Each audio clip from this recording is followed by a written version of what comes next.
This is Friday, May the 10th edition of the Carolina Weather Video. Meteorologist Matthew East here with you. Let's start with a look from the Avalon Pier web camera just after 5 o'clock in the morning. The temperature there in Kitty Hawk is 66 degrees. The wind actually not too bad at the moment. And if you look very carefully, you can see the horizon just beginning to brighten as we approach sunrise on this Friday morning. Yesterday was a milder day. Look at all the 80s on the board. 80 degrees the high yesterday in Greensboro and Raleigh, 82 in Charlotte, 84 in Fayetteville. Columbia hit 86. It was 87 yesterday down in Charleston. And I think most of us even a little bit warmer out there today. Right now, 50s. Again, this is during the 5 o'clock hour. 50s in much of the Piedmont and the foothills, some low 60s and mid 60s closer to the coast. Boone a little bit cooler at 49. A little bit of patchy fog out there, but you notice a lot of the observing sites doing just fine. In the visibility department, the fog is fairly limited in terms of its geographic coverage this morning. All right, bigger look at the temperatures this morning. Nashville's at 64, Tupelo at 66. That milder air continues to work our way, and it will be a pretty warm day with our highs well up into the 80s in many spots across the region. Nothing on the radar here at the moment, but you go off to the west of us, and a lot of activity. In fact, a severe thunderstorm watch remains in effect for much of Louisiana. Some pretty mean thunderstorms down that way. And a little disturbance actually kind of centered a little bit northeast of Memphis, driving some pretty good activity through Mississippi, Alabama, and into Tennessee. And that's making pretty good progress toward our area. And that could trigger some late afternoon and evening showers and storms around here. Now, temperature-wise, we'll be well up into the 80s for those highs this afternoon.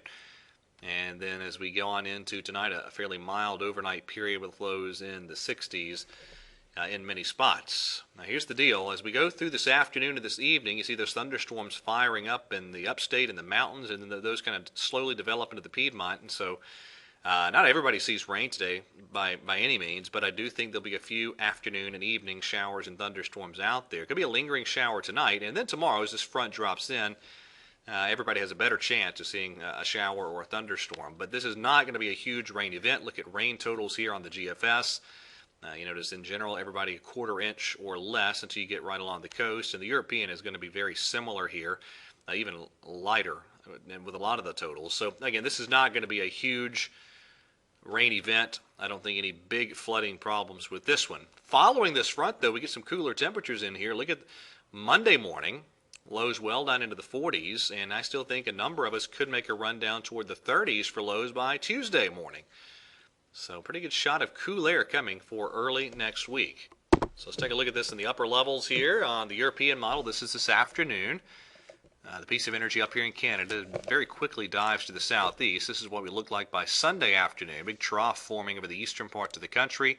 24 hours later, a little reinforcing disturbance carving out that trough as we go through Monday into Tuesday. And so the result here is, again, tomorrow, the chance of some showers and thunderstorms for our Saturday. And then as we get into Sunday, that cold front pushes east, so Mother's Day really looks pretty good. Any rain Mother's Day should be relegated to the coastal parts of the region, and even there it'll be exiting. And so not a bad day at all. Much cooler, though, as we get into especially Monday. Probably a lot of highs in the 60s Monday, and I mentioned those morning lows a moment ago. Showing you very quickly, this is Tuesday morning, high pressure directly overhead, and that's the European. There's the GFS, both those models in pretty good agreement. And if we do get the winds to relax, then that's when we could see those lows down into the 30s. One final thing to show you, there's the day one convective outlook along the Gulf Coast and up to our north, the slight risk area, kind of a C-text close by. So a couple pulse-type severe storms could briefly occur later this afternoon, and then there's your day two severe weather outlook. Coastal parts of Virginia and North Carolina outlined in a slight risk. Damaging wind potential, probably the biggest threat tomorrow. All right, that is it for today's edition of the Carolina Weather Video. Thank you for watching. Have a great weekend. Happy Mother's Day, and God bless.